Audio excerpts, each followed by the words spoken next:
നമുക്ക് രണ്ട് തരത്തിൽ ദൈവാനുഭവത്തെ സമീപിക്കാൻ പറ്റും. ഒന്ന് ജ്ഞാനമാർഗത്തിലൂടെയാണ് നമ്മൾ, പിന്നെ ഭക്തിമാർഗമുണ്ട്, കർമ്മമാർഗമുണ്ട്. അതെല്ലാം ഇന്ത്യൻ മാർഗങ്ങളാണ്. പണ്ട് പോലെ നമ്മുടെ പിതാക്കന്മാർ, നമ്മുടെ ഋഷിവര്യന്മാരുണ്ടാക്കിയ മാർഗങ്ങളാണ്, ലോകത്തിലുള്ളതാണ്. ലോകത്തിൽ പണ്ടുപോലെ ഉള്ളത്. ഇവരിതിനെ ഐഡൻറ്റിഫൈ ചെയ്തു, ഋഷികൾ ഇതിനെ ഐഡൻറ്റിഫൈ ചെയ്തു. ഇന്നത്തെ ഒരു ജ്ഞാനമാർഗം അതാണ്. ഈശോ വരുമ്പോൾ ഈശോ എന്താ പറയണത്? ഈ നിങ്ങൾ അറിയാത്തതിനെ ആരാധിക്കുന്നു, ഞങ്ങൾ അറിയുന്നതിനെ ആരാധിക്കുന്നു. രക്ഷ എന്ന് പറയുന്ന ക്രിസ്തു ആരാണ്? അറിഞ്ഞാരാധിക്കുന്നതിലാണ് ക്രിസ്തു വരണത്. യോഹന്നാൻ 4:22 നിങ്ങൾ അറിയാത്തതിനെ ആരാധിക്കുന്നു. പറഞ്ഞേ, നിങ്ങൾ അറിയാത്തതിനെ ആരാധിക്കുന്നു, ഞങ്ങൾ അറിയുന്നതിനെ ആരാധിക്കുന്നു.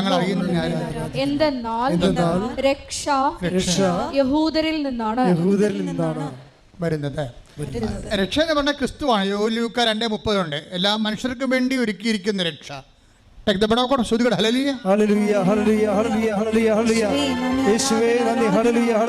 ലൂക്ക 2:30 എന്തെന്നാൽ സകല ജനതകൾക്കും വേണ്ടി അങ്ങ് ഒരുക്കിയിരിക്കുന്ന രക്ഷ എന്റെ കണ്ണുകൾ കണ്ടു കഴിഞ്ഞു. അപ്പൊ ക്രിസ്തു എന്ന് പറയുന്ന രക്ഷാമാർഗം എല്ലാ മനുഷ്യർക്കും വേണ്ടിയാണ് ദൈവം ഒരുക്കിയത്. അതുകൊണ്ടാണ് എല്ലാവരും ഇവിടെ സാക്ഷ്യം പറയുന്നതിൻ്റെ കാര്യം. അപ്പം ദൈവത്തിൻ്റെ വിഭാവനയിലുള്ളതാണ് ഫോർ ഓൾ മെൻ, എല്ലാവർക്കും വേണ്ടിയുള്ളതാണ്. ഇനി എന്താ സംഭവം എന്ന് വെച്ച് കഴിഞ്ഞാൽ, എൻ്റെ ഈ ജ്ഞാനമാർഗ ധ്യാനത്തിൽ നിങ്ങൾ കേട്ടോണ്ടിരിക്കുന്നത് എങ്ങനെയാണ് ഉടമ്പടി നമ്മൾ അറിവോടുകൂടി ഉടമ്പടി ആക്ടിവേറ്റ് ചെയ്യണത്. അച്ഛൻ പറഞ്ഞ് കൊച്ചി പോകാൻ, കൊച്ചി പോയി അച്ഛൻ വന്നത്. എന്തിനാണ് പോയതെന്ന് വന്നപ്പോഴാണ് തിരക്കണത്. അയ്യോ, എന്തിനാണ് എന്നെ കൊച്ചി പറഞ്ഞ് വിട്ടതെന്ന് മനസ്സിലായില്ലേ? അതുപോലെ ഉടമ്പടി എടുക്കുന്നവരുണ്ട്. അച്ഛൻ പറഞ്ഞ് പത്രം കൊടുക്കുക, പത്രം കൊടുത്തു, ക്ലിയർ, ഓരോ ദിവസമില്ല. അച്ഛൻ പറഞ്ഞ് രോഗികളെ കാണാൻ, രോഗികളെ കണ്ട്. അച്ഛൻ പറഞ്ഞ് പൊതിച്ചോറ് കൊടുക്കുക, ഞാൻ പറഞ്ഞിട്ടില്ലേ? നിങ്ങൾക്ക് ഭക്ഷണമില്ലാത്തവർക്ക് ഭക്ഷണം കൊടുക്കണം, വസ്ത്രമില്ലാത്തവർക്ക് വസ്ത്രം കൊടുക്കണം. ഇപ്പം നിങ്ങൾ തന്ന മുഴുവൻ വസ്ത്രങ്ങളും ഞങ്ങൾ കൊണ്ട് വയനാട്ടിൽ കൊടുത്തു. ഇനി കുറേ ഇരിപ്പുണ്ട്. കാര്യം അടിയന്തര സാഹചര്യങ്ങൾ ആളുടെ കയ്യിലും വസ്ത്രം ഉണ്ടാകത്തില്ല. നിങ്ങൾക്കറിയാവില്ല, ആളുടെ കയ്യിലും ഉണ്ടാകത്തില്ല. അപ്പോൾ മനുഷ്യൻ നമ്മുടെ സമൂഹത്തിന് അത് നിങ്ങൾക്കറിയാവില്ല, എന്ത് ഒരു വിഷയം വരുമ്പോൾ വേദന അല്ലെങ്കിൽ ദുരന്തം, അത് മതവും ജാതിയും നോക്കിയിട്ടാണ് വരുന്നത്. അങ്ങനെയല്ല, പ്രകൃതിയിൽ എപ്പോഴും ഇത് ഉണ്ടാവും. കർത്താവ് പണ്ടേ പറഞ്ഞിട്ടുണ്ട്, ലോകത്ത് നിങ്ങൾക്ക് ദുഃഖങ്ങൾ ഉണ്ടാകും. കർത്താവ് ദുരന്തങ്ങളെക്കുറിച്ച് പറയുമ്പോൾ ദുരന്തത്തെ നേരിട്ട് അഡ്രസ്സ് ചെയ്യണില്ല. കർത്താവ് പറഞ്ഞ് സിലോഹയിലെ ഗോപുരം ഇടിഞ്ഞ് വീണ്, ഉയർന്നു നിൽക്കണൊക്കെ ഇടിഞ്ഞ് വീഴുമെന്ന് കർത്താവ് പറഞ്ഞിട്ടുണ്ട്. ഉയർന്നു നിൽക്കണ എന്ത് ഉയർന്നു നിന്നാലും അത് എപ്പോഴെങ്കിലും നാളെ ഇടിഞ്ഞ് വീഴും. മനുഷ്യൻ്റെ ബുദ്ധിയും ബോധവും ശാസ്ത്രമൊക്കെ വളരണ അനുസരിച്ച് ദൈവം എന്തിനാണ് ഈ ശാസ്ത്രത്തെ വളർത്തുന്നതിൻ്റെ ഉദ്ദേശം എന്താണ്? ഇപ്പം മദ്രാസ് നഗരം മുഴുവനും ഒരു മഴ പെയ്താൽ മതി, അപ്പം തന്നെ വെള്ളം നിൽക്കും, കഴുത്തപ്പം വെള്ളം നിൽക്കും. ഈ ബ്രിട്ടീഷുകാർ ഭരിക്കണ കാലത്ത് മദ്രാസ് നഗരത്തിൻ്റെ ബ്ലൂ പ്രിൻ്റ് ഇറക്കിയിട്ടുണ്ട് അവർ. അവിടെ അന്ന് പുഴയായിട്ട് വെള്ളം ഒഴുക്കൊണ്ടായിരുന്ന സ്ഥലങ്ങളിലെല്ലാം ഇപ്പോൾ ഫ്ലാറ്റ് പണിത് വെച്ചിരിക്കുക. അതുകൊണ്ടാണ് വെള്ളപ്പൊക്കം അവിടെ ഉണ്ടായത് മദ്രാസിൽ. ഇപ്പോൾ അവർ സ്ഥലത്തിൻ്റെ വിലയെല്ലാം കുറഞ്ഞു, എല്ലാം. അപ്പോൾ മനുഷ്യന് ബുദ്ധിയും ബോധമൊക്കെ തരുമ്പോൾ അതനുസരിച്ചിട്ട് നിലവിലുള്ള ഗവൺമെൻറ്റുകൾ അവരെ പൗരന്മാരെ സേഫായിട്ടുള്ള സ്ഥലങ്ങളിൽ സംരക്ഷിക്കാൻ ആർക്കാണ് ബാധ്യത? ജനാധിപത്യ സംവിധാനത്തിൽ ഗവൺമെൻറ്റിനാണ് ബാധ്യത, ഫസ്റ്റ് ബാധ്യത. അതിനുശേഷം മാത്രമേ സാമുദായിക സാമൂഹ്യ മതപരമായ സംഘടനകൾക്കുള്ള ഫസ്റ്റ് ബാധ്യത ഗവൺമെൻറ്റിനാണ്. അപ്പം അതുകൊണ്ട് ഇതെല്ലാം ശാസ്ത്രീയമായ അടിസ്ഥാനത്തിൽ ചെയ്യേണ്ട കാര്യങ്ങളാണ്. നമുക്ക് വ്യക്തമായിട്ട് സുരക്ഷിതമായിട്ടും കേരളത്തിൽ ജീവിക്കാൻ പറ്റിയ വസിപ്പിടങ്ങൾ ഉണ്ടാകാൻ വേണ്ടി നിങ്ങൾ കൈയുയർത്തി ശ്രദ്ധിക്കട്ടെ. ഹല്ലേലൂയ.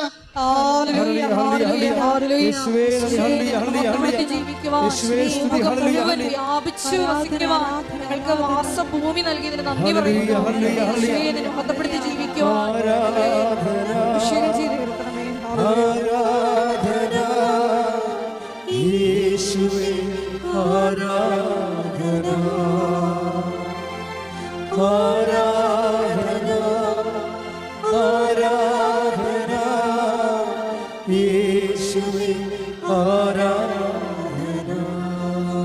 ലൂക്ക ലൂക്ക 13:4. ശ്രുതികട്ടെ ഹല്ലേലൂയ. ലൂക്ക 13:4. സീലോഹായിലെ ഗോപുരം ഇടിഞ്ഞു വീണ്. പറഞ്ഞേ, സിലോഹായിലെ ഗോപുരം ഇടിഞ്ഞു വീണ് കൊല്ലപ്പെട്ട ആ 18 പേർ അന്ന് ജെറുസലേമിൽ വസിച്ചിരുന്ന എല്ലാവരെയും കാൾ കുറ്റക്കാരായിരുന്നു എന്ന് നിങ്ങൾ വിചാരിക്കുന്നുവോ? അല്ല എന്ന് ഞാൻ പറയുന്നു. പശ്ചാത്തപിക്കുന്നില്ലെങ്കിൽ നിങ്ങൾ എല്ലാവരും അതുപോലെ നശിക്കും. അപ്പൊ ഈശോ ഇങ്ങനെ ഉണ്ടാകുന്ന ഒരു പ്രകൃതി ദുരന്തം അല്ലെങ്കിൽ മനുഷ്യനിർമ്മിതമായ ദുരന്തം, മാൻമേഡ് കലാമിറ്റി ഉണ്ടാകുമ്പോൾ ആ കലാമിറ്റിയെ സമീപിക്കുന്നത് നിത്യതയുമായിട്ട് കണക്ട് ചെയ്താണ്. എന്താ കാര്യം? ഇങ്ങനെ ഓരോ ദുരന്തങ്ങൾ കേൾക്കുമ്പോൾ നിങ്ങൾ എന്ത് ചെയ്യണം? ആദ്യം പശ്ചാത്തപിക്കണം. ആ ദുരന്തം നമ്മൾക്ക് സംഭവിക്കാതിരിക്കാൻ വേണ്ടി എന്ത് ചെയ്യണം? നിങ്ങൾ അനുതപിക്കണം. അനുതാപവും സംരക്ഷണവും തമ്മിൽ ബന്ധപ്പെട്ട് കിടക്കുകയാണ്. ബൈബിളിൻ്റെ ഒരു ബയോളജി വർക്ക് ചെയ്യണത് നമ്മുടെ അനുതാപം. നിങ്ങളോട് ഞാൻ എന്താ പറഞ്ഞത്? നിങ്ങൾ 2 ആഴ്ച കൂടുമ്പോൾ കുമ്പസാരിക്കണം. ഒന്ന് തിരക്കി നോക്കി എത്ര പേർ കുമ്പസാരിച്ചിട്ടുണ്ടെന്ന്. കാത്തലിക്സിനാണ് അത് ബാധകമായിട്ടുള്ളത്, അത് കൗദാശിയത് കൊണ്ട്. നിങ്ങൾ തിരക്കി നോക്കി എത്ര പേർ കുമ്പസാരിച്ചിട്ടുണ്ടെന്ന്. ഉടമ്പടി എടുത്തിട്ട് പോലും കുമ്പസാരിച്ചിട്ടില്ലെങ്കിൽ എന്തൊരു കാണ്ടാമൃഗമായിരിക്കും ആ അവതാരം. ഭയങ്കര ബുദ്ധിമുട്ടായിരിക്കും അത്. ഉടമ്പടി എടുത്തിട്ട് പോലും, ഉടമ്പടി ഇവിടെ 2 ആഴ്ചയിൽ കുമ്പസാരിക്കാമെന്ന് പറഞ്ഞ് ഇവിടെ വലിയ വായിൽ വർത്തമാനം പറഞ്ഞിട്ട് പ്രഖ്യാപിച്ചിട്ട് പോയിരിക്കുകയാണ്. നിങ്ങളോട് ഞാനത് എന്താ അങ്ങനെ പറഞ്ഞെന്നറിയാവോ? അതായത് നമ്മുടെ വിശുദ്ധിയും ദൈവസംരക്ഷണവും തമ്മിൽ ഇൻ്റർകണക്റ്റഡ് ആണ്. ദൈവത്തിന് നമ്മൾ ഒരു റീച്ച് കിട്ടണമെന്നുണ്ടെങ്കിൽ ഒന്നുമില്ലെങ്കിൽ എന്താണ്? ദൈവത്തിന് റീച്ച് കിട്ടാൻ പറ്റിയ രീതിയിൽ നമ്മളെ തന്നെ പ്ലേസ് ചെയ്യണം. ഇത് ഭയങ്കര സീരിയസ് വിഷയമാണ്. ഒരു പോലീസുകാരൻ നിന്ന് ക്ലാസ് എടുക്കണം കണ്ടിട്ടില്ലേ? മുങ്ങിത്താഴാൻ പോകുന്നവനെ നിങ്ങളെ പിടിക്കരുത്, ഭക്ഷണം കഴിക്കില്ലാതെ നമുക്ക് 30 ദിവസം താമസിക്കാം, പ്രാണവായു ഇല്ലാതെ 3 മിനിറ്റ് താമസിക്കാൻ പറ്റത്തില്ല. മുങ്ങിച്ചാകാൻ പോകുന്നവർ നിങ്ങൾ പിടിക്കാൻ പോയാൽ അവൻ കയറി നിങ്ങളെ പിടിക്കും, രണ്ടും ചാകും. അപ്പോൾ ഇങ്ങനെ ഓരോരോ തരം ക്ലാസ്സുകൾ മനുഷ്യരാശിക്ക് പറഞ്ഞുകൊണ്ടിരിക്കുകയാണ്, മനുഷ്യ സമൂഹത്തിൽ പറഞ്ഞുകൊണ്ടിരിക്കുകയാണ്. ഏറ്റവും വലിയ പ്രൊട്ടക്ഷൻ എന്താണെന്ന് വെച്ച് കഴിഞ്ഞാൽ ദൈവത്തിന് ഇപ്പോൾ മുങ്ങി ചാകാൻ പോകുന്നവരാണെങ്കിലും അവരെ സംരക്ഷിക്കാൻ വേണ്ടി ഉള്ള ചില പ്രത്യേകമായ മുങ്ങൽ മാർഗങ്ങളും അവരെ പിടിക്കേണ്ട സ്ഥലങ്ങളൊക്കെ ഉണ്ട്. അതുപോലെ ദൈവത്തിന് നമ്മളെ സംരക്ഷിക്കാൻ പറ്റിയ ഒരു സേഫ് കോർണർ നമ്മൾ ക്രിയേറ്റ് ചെയ്യണം. എങ്ങനെ? വിശുദ്ധിയിലൂടെയാണ് ക്രിയേറ്റ് ചെയ്യണത്. മനസ്സിലായില്ലേ? വിശുദ്ധിയും പ്രൊട്ടക്ഷൻ സംരക്ഷണവും തമ്മിൽ ബന്ധമുണ്ട്. അപ്പം ഞാൻ നോൺ ക്രിസ്ത്യൻസൊക്കെ ഇതുപോലെ ഉടമ്പടിയുടെ ഭാഗമായിട്ടുണ്ട്. അവിടെ പറഞ്ഞിട്ടുണ്ട്, നിങ്ങളുടെ മനസാക്ഷിക്ക് വിരുദ്ധമായിട്ട് നിങ്ങളൊന്നും ചെയ്യരുത്. മനസാക്ഷി നിങ്ങൾക്ക് വേദപുസ്തകം വെളിപാടായിട്ട് തന്നിട്ടില്ലാത്തോളം കാലം, നിങ്ങളത് അംഗീകരിക്കാത്തോളം കാലം അംഗീകരിക്കേണ്ടത് എന്താണ്? ദൈവം മനുഷ്യരാശി കൊടുത്തിരിക്കുന്ന സത്യമായ മനസാക്ഷി തന്നെയാണ്. അതിൻ്റെ അകത്ത് കൊല്ലരുതെന്നുള്ളത് എല്ലാവർക്കും അറിയാവുന്നതല്ലേ? പ്രത്യേകാരം പഠിപ്പിക്കേണ്ട കാര്യമുണ്ടോ? വ്യഭിചാരം ചെയ്യുന്നത് എല്ലാവർക്കും അറിയാവുന്നതല്ലേ? മാതാപിതാക്കന്മാരെ ബഹുമാനിക്കണമെന്ന് എല്ലാവർക്കും അറിയാവുന്നതല്ലേ? അപ്പോൾ എല്ലാവർക്കും അറിയാവുന്നതാണിത്. അപ്പം ഈ എല്ലാവർക്കും അറിയാവുന്ന കാര്യങ്ങൾ അത് പൗലോസപ്പോസ്തലൻ പരിശുദ്ധാത്മാവിനെക്കുറിച്ച് പറയുമ്പോൾ പറയണത് പാപത്തിനെക്കുറിച്ചാണെങ്കിൽ നിങ്ങളോട് പറയേണ്ട കാര്യമില്ലല്ലോ. അത് ബൈബിൾ പഠിക്കാത്തവർക്കും അറിയാവുന്നതാണ് പറയണത്, എല്ലാവർക്കും അറിയാം. അതാണ് മനസാക്ഷി എന്ന് പറയുന്നത്. കൂടെ 5:19 ഗലാത്യ 5:19. ജഡത്തിന്റെ വ്യാപാരങ്ങൾ എല്ലാവർക്കും അറിയാം. ഒന്ന് പറഞ്ഞ കേട്ടില്ലേ? എന്താണ് ജഡത്തിന്റെ വ്യാപാരങ്ങൾ? എല്ലാവർക്കും അറിയാം. അവ വ്യഭിചാരം, അശുദ്ധി, ദുർവൃത്തി, വിഗ്രഹാരാധന, ആഭിചാരം, ശത്രുത. ആഭിചാരം എന്ന് പറഞ്ഞാൽ എന്താണ്? കൂടുതൽ കൈ നോക്കല് ഇങ്ങനെ പരിപാടിയൊക്കെയാണ് ആഭിചാരം. ശത്രുത, കലഹം, അസൂയ, കോപം, മാത്സര്യം, ഭിന്നത, വിഭാഗീയ ചിന്ത, വിദ്വേഷം, മദ്യപാനം, മധുരോത്സവം, ഇവയും ഈദൃശ്യമായ മറ്റു പ്രവൃത്തികളുമാണ്. മധുരോത്സവത്തിൻ്റെ അകത്ത് എല്ലാ സംഭവം ഉണ്ട്. ഹോമോസെക്സ്വാലിറ്റി ഉണ്ട്, ലെസ്ബിയനിസം ഉണ്ട്, സ്വവർഗരതിയുണ്ട്, എല്ലാ പരിപാടിയും ഉണ്ട് ഇതിനകത്ത്.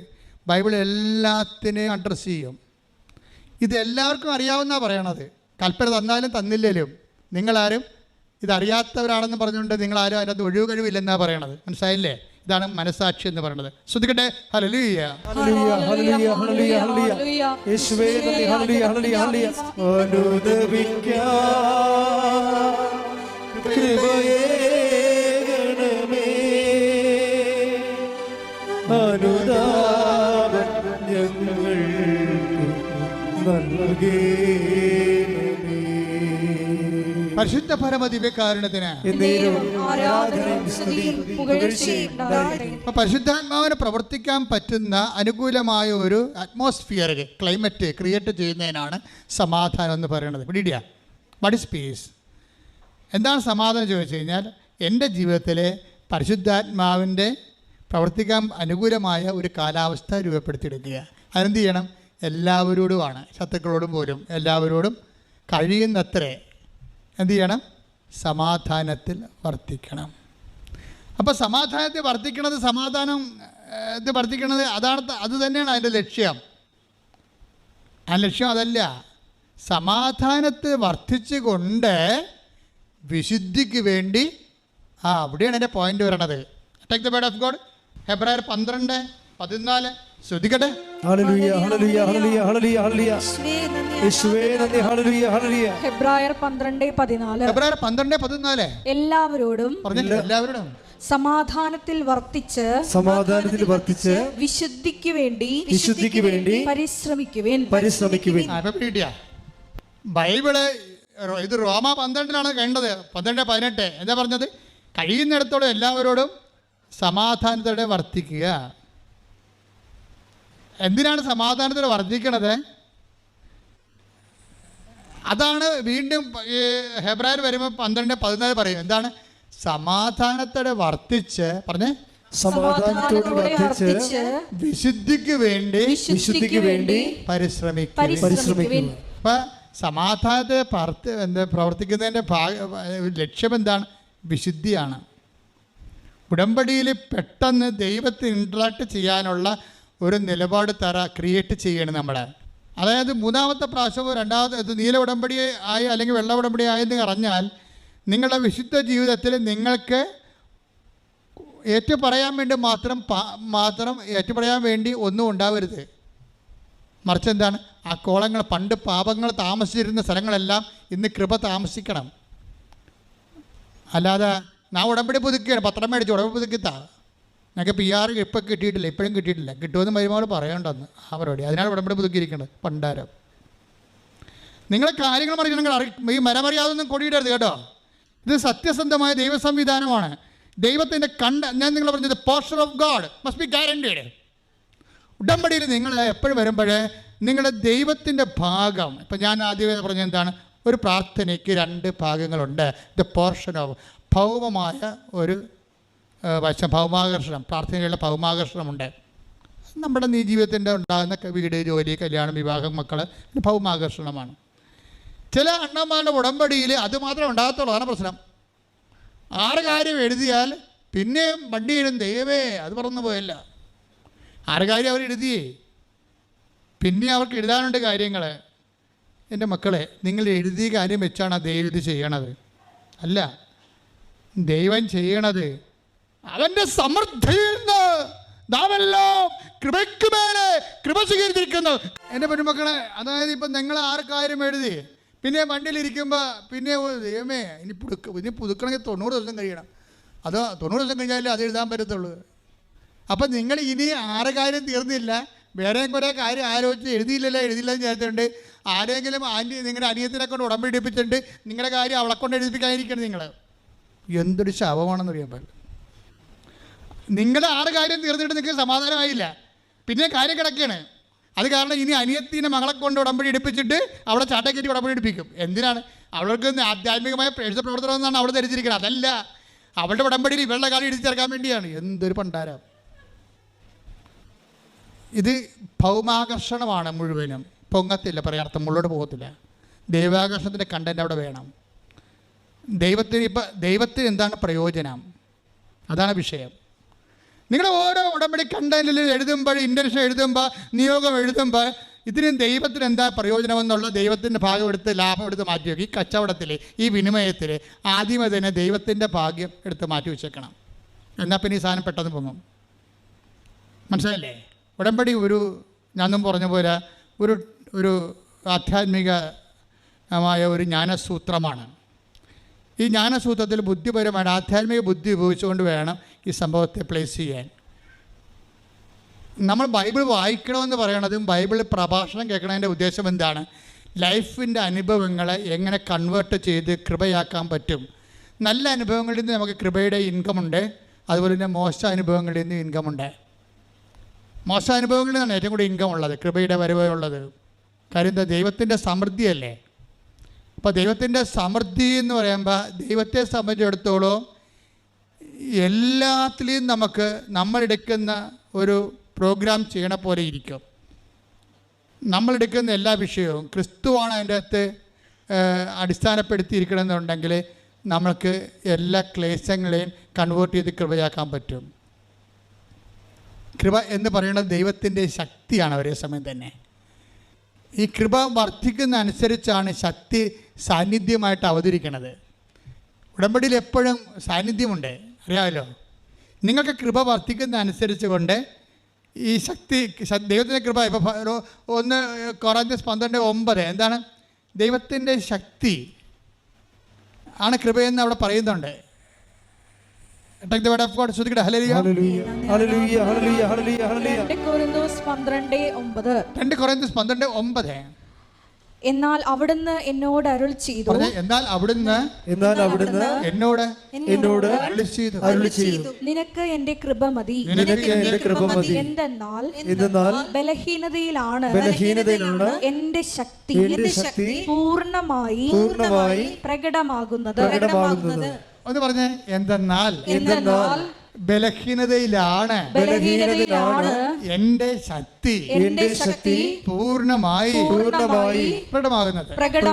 അപ്പൊ കുരിശ് ക്ലേശങ്ങളിലാണ് കംപ്ലീറ്റ് ആയിട്ട് ശക്തി പ്രകടമാകുന്നത്. എന്നുവെച്ചുകഴിഞ്ഞാൽ ദുഃഖാനുഭവങ്ങളിലാണ് കൃപയ്ക്ക് കൂടുതൽ സാധ്യതയുള്ളത്, സന്തോഷാനുഭവങ്ങളല്ല. മനസ്സിലായില്ലേ? അതുകൊണ്ടാണ് ഞാൻ ബലഹീനനായിരിക്കുമ്പോഴാണ് Take the word of God. ഞാൻ ശക്തനായിരിക്കട്ടെ. Take the word of God. ഹല്ലേലൂയ ഹല്ലേലൂയ ഹല്ലേലൂയ. യേശുവേ നന്ദി. ഹല്ലേലൂയ ഹല്ലേലൂയ ഹല്ലേലൂയ ഹല്ലേലൂയ ഹല്ലേലൂയ ഹല്ലേലൂയ.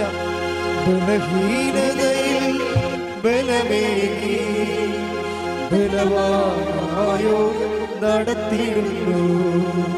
കൃപയാലേ കൃപയാലേ കൃപയാൽ അനുദിനവും കൃപയാലേ കൃപയാലേ കൃപയാൽ അനുദിനവും. 2 കൊരിന്തോസ് 12:10. 2 കൊരിന്തോസ് 12:10. അതുകൊണ്ട് ബലഹീനതകളിലും ആക്ഷേപങ്ങളിലും ഞെരുക്കങ്ങളിലും പീഡനങ്ങളിലും അത്യാഹിതങ്ങളിലും ഞാൻ ക്രിസ്തുവിനെ പ്രതി സന്തുഷ്ടനാണ്. എന്തെന്നാൽ ബലഹീനനായിരിക്കുമ്പോഴാണ് ഞാൻ ശക്തനായിരിക്കുന്നത്. ക്രിസ്തുവിനെ ലക്ഷ്യം വെച്ച് കഴിഞ്ഞാൽ അത്യാഹിതം, ഉരുളപൊട്ടലായാലും ശരി, വേറെ എന്ത് അത്യാഹിതമായാലും ശരി, അതിനെല്ലാം ബൈബിൾ അഡ്രസ്സ് ചെയ്യുന്നുണ്ട്. ബൈബിൾ നിങ്ങളുടെ ദുഃഖങ്ങളെയും ദുരിതങ്ങളെയും ദുരന്തങ്ങളെയും എല്ലാം അഡ്രസ്സ് ചെയ്യും. എന്നിട്ട് പറയും ഈ സംഭവങ്ങളെ എങ്ങനെ കൺവേർട്ട് ചെയ്തുകൊണ്ട് ബലപ്പെടാൻ പറ്റും. അവശേഷിക്കുന്നതിൻ്റെ ബലമാണ് വിഷയം. അത് ബലമെന്ന് പറയണത് നമ്മുടെ ബോൺവിറ്റായ ബൂസ്റ്റർ കഴിച്ചുള്ള ബലമല്ല, നിത്യത വരെ നിലനിൽക്കുന്ന ബലമാണ്. കൈയടിക്കട്ടെ. ഞങ്ങളുടെ സഹനങ്ങളെല്ലാം കൃപയാക്കി മാറ്റാനുള്ള ആന്തരിക ജ്ഞാനം ഞങ്ങൾക്ക്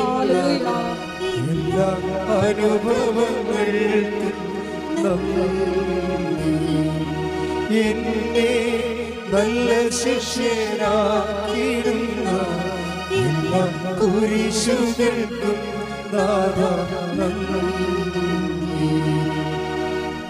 എല്ലാ ദുരിതങ്ങളും ദുരിത സാഹചര്യങ്ങളും 16:23 അനുസരിച്ച് കൊണ്ട് യോഹന്നാൻ take the word of God, ലോകത്തിലായിരിക്കുമ്പോൾ നിങ്ങൾക്ക് ഞെരുക്കങ്ങൾ ഉണ്ടാകും.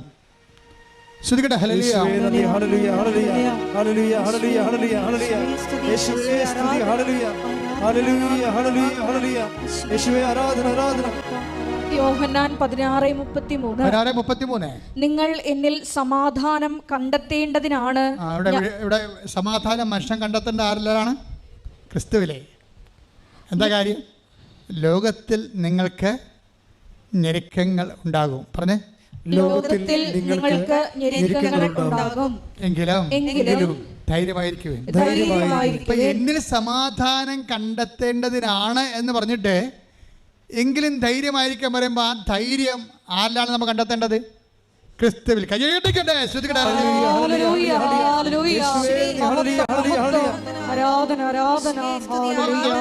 യോഹന്നാൻ 16:33 ഇപ്പൊ പറയണത്. എന്താ പറയണത്? എന്നിൽ നിങ്ങൾ സമാധാനം കണ്ടെത്തേണ്ടതിനാണ് ഞാൻ നേരത്തെ പറഞ്ഞത്. ലോകത്തിൽ നിങ്ങൾക്ക് ഞെരുക്കങ്ങൾ ഉണ്ടാകും, എങ്കിലും നിങ്ങൾ ധൈര്യമായിരിക്കുവൻ. ആ ധൈര്യം ആരിലാണ് ആയിരിക്കേണ്ടത്? ക്രിസ്തുവിലാണ്. എന്താ കാര്യം? നമ്മൾ തോട് കാണുമ്പോൾ നമ്മൾ വിറച്ച് തല്ലി അവിടെ നിൽക്കുന്നത്, മുങ്ങുക, കഴുത്ത മുങ്ങുക, ഒഴുകി പോകുക എന്നൊക്കെ പറഞ്ഞ് നിൽക്കുമ്പോഴാണ് ക്രിസ്തു നമ്മുടെ കയ്യെ പിടിക്കണത്. ആരാണത്? അവൻ കടൽ ചാടിയവനാണ്. നമ്മുടെ മുമ്പേ തോട് ചാടാൻ വേണ്ടി നിൽക്കുന്നത്, നമ്മുടെ മുമ്പേ കയ്യെ പിടിക്കുന്ന ആരാണ്? കടൽ ചാടിയവനാണ്. അപ്പോൾ നമുക്ക് എന്ത് കിട്ടും?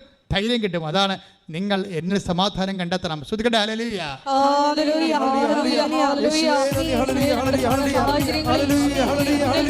ഞാനിരിക്കുക തിബേരിയസ് കടലിൻ്റെ തീരത്ത് കർത്താവ് അപ്പോസ്തലന്മാർക്ക് അപ്പം ചുട്ട് കൊടുത്ത് കടപ്പുറത്ത് പോയി വെറുതെ ഇരുന്ന്. കർത്താവ് ഇരുന്ന സ്ഥലമല്ലേ. അപ്പം തിബേരിയസ് കടലിൻ്റെ തീരത്ത് കർത്താവ് അപ്പം കനലിൽ വെച്ചു, മീനെ കനലിൽ വെച്ച് ചുട്ട് കൊടുത്തുകൊണ്ടിരിക്കുന്ന സമയമുണ്ട് വെളുപ്പയും കാലത്ത്. അപ്പം അവിടെ പോയി വെറുതെ ഇരുന്ന്. കാരണം അപ്പം ഞാനിരുന്നത് പക്ഷേ വൈകുന്നേരമാണ്, ഇരിക്കേണ്ടി ഇരുന്നത് ശരിക്കും വെളുപ്പാൻ കാലത്താണ്. അപ്പം ഞാൻ ഈ ഗലീലെ കടലിലേക്ക് ഇങ്ങനെ നോക്കുമ്പോൾ ഞാൻ 10 ദിവസം എവിടെ വെച്ചായിരിക്കും ചാടിയിരിക്കണത്? കർത്താവിനെ കണ്ടപ്പോഴേ തുണി കളഞ്ഞ് ഇല്ലാതിരുന്ന അവൻ തുണി എടുത്തുകൊണ്ട് വെള്ളത്തിലോട്ട് ചാടിയെന്ന് പറഞ്ഞില്ലേ? ചാടിയിട്ടാണല്ലോ അവൻ നീന്തി പിന്നെ കരകയറി നടന്നു വരുന്നത്. കർത്താവിനെ കണ്ടപ്പോൾ അവൻ ചാടിയില്ലേ? ഇപ്പം കർത്താവിനെ മറുകരെ കാണുമ്പോൾ ചാടണമെങ്കിലേ അവന് ഒരു ധൈര്യം എങ്ങനെ കിട്ടിയത്? പണ്ടിതുപോലെ പുള്ളിക്കാരൻ കടലിൻ്റെ മീതെ നടന്നില്ലേ? അപ്പോഴേ കാറ്റ് പിടിച്ചില്ലേ? അപ്പോഴേ അവൻ മുങ്ങിപ്പോയില്ലേ? അപ്പോഴവനെ പിടിച്ചില്ലേ? ആ പിടിച്ച ആൾ തന്നെയാണല്ലോ കരക്ക് നിൽക്കണത്. അപ്പം ഞാനിവിടെ മുങ്ങിപ്പോകത്തില്ല. ഞാൻ മുങ്ങിപ്പോയാലും അവൻ നടന്നു വന്ന് എന്നെ പിടിക്കും. ക്രിസ്തുവിലുള്ള ആ പഴയ അനുഭവങ്ങളാണ് അവനെ കടലിലേക്ക് ചാടാൻ 10 ദിവസം സഹായിച്ചതെന്നാണ് ഞാൻ കരുതുന്നത്. കാര്യം ആ കടൽ നമ്മുടെ കടൽ പോലെയല്ല, ഇങ്ങനെ കുത്തനെ കിടക്കുകയാണ്. ആഴമുണ്ട് ശരിക്കും. ഒരു 30 മീറ്റർ അകലെയാണെന്ന് പറഞ്ഞാലും ഒരു 4 ആൾ താഴ്ച 5 ആൾ താഴ്ച ഉണ്ട് അവിടെ. അപ്പം അങ്ങനെയുള്ള സ്ഥലത്താണ് ഇവൻ ഇരുട്ടത്ത് ചാടണത്. അപ്പം പഴയ ഒരു അനുഭവം എൻ്റെ മക്കളെപ്പോഴും ഓർക്കേണ്ടത്, പഴയ അനുഭവങ്ങൾ എപ്പോഴും നോക്കണം. എന്തെങ്കിലും ക്ലേശം വരുമ്പോൾ പണ്ട് ദൈവം നിങ്ങളെ ഓൾറെഡി സ്ഥലം മുകളിൽ നിന്ന് ഇപ്പം നൂലെക്കെട്ടി ഇറക്കിയ ആളല്ലല്ലോ. പണ്ട് ഇതുവരെ ജീവിച്ച് വരണമെങ്കിൽ എന്തുമാത്രം കണ്ണീരിൻ്റെ പുഴ നമ്മൾ നീന്തി കടന്ന് കാണും ഇല്ലേ? അപ്പം അത് ഓർക്കണം. അന്നെല്ലാം നിന്നെ രക്ഷിച്ച ദൈവം തന്നെയാണ് ഇന്നും ജീവിച്ചിരിക്കണത്. ശ്രദ്ധിക്കട്ടെ. ഹല്ലേലൂയ. നിങ്ങൾ എന്നെ സമാധാനമാണല്ലോ നമ്മുടെ സബ്ജക്റ്റ് അല്ലേ? റോമ 12:18 നിന്ന് പോകുന്നതാണല്ലോ നമ്മളെ. എന്താ പറഞ്ഞിരിക്കണത്? സാധിക്കുന്നിടത്തോളം എല്ലാവരോടും സമാധാനത്തെ വർദ്ധിക്കുവാൻ. ആ സമാധാനം എന്ന് പറഞ്ഞാൽ എന്താണെന്നാണ്? സമാധാനത്തോടെ വർദ്ധിച്ചുകൊണ്ട് അല്ലേ? ഹെബ്രായർ 12:14 എന്താ പറയണത്? സമാധാനത്തോടെ വർദ്ധിച്ചുകൊണ്ട് നിങ്ങൾ വിശുദ്ധിക്ക് വേണ്ടി പരിശ്രമിക്കുവിൻ. അവിടുത്തെ വിശുദ്ധി എന്ന് പറഞ്ഞാൽ എന്താണ്? പാപമില്ലാത്ത അവസ്ഥയല്ല, കൃപയായ യേശുവിൻ്റെ ആളായ്മ തന്നെയാണ്. ക്രിസ്തുവിന് വേണ്ടി പരിശ്രമിക്കുന്നെന്നാണ് പറയണത്. സമാധാനം അതാണ് പറയണത്. നിങ്ങൾ എന്നിൽ സമാധാനം കണ്ടെത്താൻ എന്തെങ്കിലും നിങ്ങൾ കണ്ടെത്താൻ ഉദ്ദേശിക്കുന്നുണ്ടെങ്കിൽ അത് ഔട്ട് ഓഫ് ജീസസ് പറ്റത്തില്ലെന്നാണ് പറയണത്. പിന്നെ എന്ത് ചെയ്യണം? നിങ്ങൾ എന്നിലാണത് കണ്ടെത്തേണ്ടതെന്ന്. നിന്നെ എന്നിൽ സമാധാനം. ശ്രദ്ധിക്കട്ടെ. ഹല്ലേലൂയ. യോഹന്നാൻ 16:33 നിങ്ങൾ എന്നിൽ സമാധാനം കണ്ടെത്തേണ്ടതിനാണ്. നിങ്ങൾ എന്നിൽ സമാധാനം കണ്ടെത്തേണ്ടതിനാണ് ഞാനിത് നിങ്ങളോട് പറഞ്ഞത്. അപ്പം നിങ്ങളോട് ഞാൻ ഇത് മാത്രമല്ല പറഞ്ഞ മുഴുവൻ കാര്യങ്ങളും, കർത്താവ് പറഞ്ഞ മുഴുവൻ കാര്യങ്ങളും, മുഴുവൻ ദൈവവചനം എന്തിനാണ്? നമ്മൾ ക്രിസ്തുവിൽ കണ്ടെത്തണം. എന്ത് കണ്ടെത്തണം? സമാധാനം കണ്ടെത്തണം. എന്ത് കണ്ടെത്തണം? കൃപ കണ്ടെത്തണം. എന്ത് കണ്ടെത്തണം? ധൈര്യം കണ്ടെത്തണം. അല്ല, നിലനിൽപ്പിൻ്റെ എല്ലാ വരങ്ങളും കണ്ടെത്താനുള്ള ദൈവത്തിൻ്റെ ആദ്യത്തെ അവസാന വാക്ക് ആൽഫയും ഒമേഗയുമാണ്. നിന്റെ കർത്താവ്. കൈയടിക്കട്ടെ.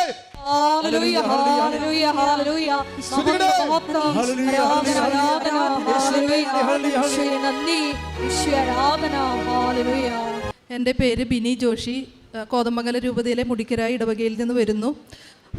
2019 ഫെബ്രുവരി 13-ാം തീയതിയാണ് ഞാൻ ആദ്യമായിട്ട് ഉടമ്പടി എടുത്തത്. അതിലൂടെ എനിക്ക് ധാരാളം അനുഗ്രഹങ്ങൾ ഈശോയിൽ നിന്നും മാതാവിൽ നിന്നും ലഭിച്ചിട്ടുണ്ട്. ആധ്യാത്മികതയിൽ വളരെയധികം വളരാനും എപ്പോഴും പ്രാർത്ഥനയിലായിരിക്കാനും സാധിക്കാറുണ്ട്. ഇപ്പോൾ പ്രധാനമായിട്ടും എൻ്റെ മകളുടെ പഠനകാര്യത്തിലെ ചില കാര്യങ്ങളിൽ അമ്മ മാതാവ് നൽകിയ അനുഗ്രഹത്തിന് നന്ദി പറയാൻ വേണ്ടിയാണ് ഞാനിവിടെ വന്നിരിക്കുന്നത്. എൻ്റെ പേര് ആൻഡ്രിയ. ഞാൻ ഓൺലൈനായിട്ട് ഉടമ്പടി എടുത്തിരുന്നു. എനിക്ക് ആദ്യം വെച്ചിരുന്ന കാര്യം റിസർച്ച് ചെയ്യാനായിട്ട് ഭയങ്കര ബുദ്ധിമുട്ടുണ്ടായിരുന്നു. BSc സൈക്കോളജി പഠിച്ചുകൊണ്ടിരുന്ന സമയത്ത് ഒരുപാട് തടസ്സങ്ങൾ വന്നിരുന്നു. എനിക്ക് ടോപ്പിക്ക് പോലും റെഡി ആവുന്നുണ്ടായിരുന്നില്ല. ഞാൻ എല്ലാ വർക്ക്സ് ചെയ്തപ്പോഴും വൈവയ്ക്ക് പോയപ്പോഴും ഒക്കെ കാശുരൂപം പിടിച്ചിട്ടാണ് പോയത്. ടീച്ചേഴ്സിൻ്റെ അടുത്തൊന്നും വലിയ സപ്പോർട്ടൊന്നും ഉണ്ടായിരുന്നില്ല, കോവിഡ് ടൈം ആയതുകൊണ്ട്. അങ്ങനെ ആകെ വിഷമിച്ചിരുന്നപ്പോഴാണ് ഈ ആദ്യത്തെ നിയോഗമായിട്ട് ഇത് വെക്കുന്നത്. അങ്ങനെ എല്ലാം മാതാവിൻ്റെ അനുഗ്രഹത്തെ പ്രതി സമർപ്പിച്ച് ഞാൻ എല്ലാ കാര്യങ്ങളും എക്സാമും അടക്കം ചെയ്തു. മാർക്സ് വന്നപ്പോൾ എനിക്ക് one of the top mark അവിടുത്തെ ഉണ്ടായി. 100-ൽ 96 മാർക്ക് ഉണ്ടായി. അതുപോലെ തന്നെ ഇൻ്റർനാഷണൽ ലെവലിൽ എൻ്റെ റിസർച്ച് പബ്ലിഷ് ആവുകയും ചെയ്തു. ഈ അനുഗ്രഹത്തെ പ്രതി മാതാവിന് നന്ദി പറയണു. രണ്ടാമതായിട്ട് എനിക്ക് PCOD കാരണം ഒരുപാട് പ്രശ്നങ്ങളുണ്ടായിരുന്നു. ടാബ്ലറ്റ്സിൽ പോലും അത് മാറുന്നുണ്ടായിരുന്നില്ല. 9ാം ക്ലാസ് തൊട്ട് PCOD കാരണം ഭയങ്കര ബുദ്ധിമുട്ടായിരുന്നു. ഞാൻ കാശുരൂപം പിടിച്ച് പ്രാർത്ഥിക്കുകയും ഉപ്പും തേനും ഒക്കെ എടുക്കുമായിരുന്നു. അങ്ങനെ ഇപ്പോൾ എനിക്ക് വലിയ പ്രശ്നങ്ങളൊന്നുമില്ല PCOD കാരണം. മൂന്നാമതായിട്ട് എൻ്റെ വലിയ ആഗ്രഹമായിരുന്നു അബ്രോഡ് പോയി പഠിക്കാമെന്നുള്ളത്. അപ്പോൾ ഞാൻ BSc സൈക്കോളജി കഴിഞ്ഞ് മാസ്റ്റേഴ്സ് പുറത്ത് പോയി പഠിക്കാമെന്ന് വിചാരിച്ചു. പക്ഷേ വീട്ടിലപ്പോൾ സമ്മതിച്ചിട്ടുണ്ടായിരുന്നില്ല. കുറച്ച് നാളുകൾ ഞാൻ ഇവിടെ മാസ്റ്റേഴ്സ് ചെയ്യാൻ പോയി കഴിഞ്ഞ് അവിടെ വെച്ചിട്ട് ഇങ്ങനൊരു നല്ല കോഴ്സിനെ പറ്റിയിട്ട് അറിഞ്ഞു. Masters in clinical and neuro psychology, combination of 2 മാസ്റ്റേഴ്സാണ്. അപ്പോൾ അത് എൻ്റെ ഫ്രണ്ടും കൂടി ഉണ്ടായിരുന്നു. അപ്പോൾ ഞാൻ അപ്ലൈ ചെയ്താലോ എന്ന് വീട്ടിൽ പറഞ്ഞപ്പോൾ സമ്മതിച്ചു. അങ്ങനെ ഞാൻ അപ്ലൈ ചെയ്തു. ജാനുവരിയിലും സെപ്റ്റംബർ ഇൻടേക്കിലും അപ്ലൈ ചെയ്തിരുന്നു. പക്ഷേ ഏജൻസിക്കാർ പറഞ്ഞു എന്ത് ചെയ്താൽ അത് സെപ്റ്റംബറിൽ റെഡി ആവില്ല, ജാനുവരിയിലാണ് റെഡി ആവുള്ളൂ എന്ന് പറഞ്ഞു.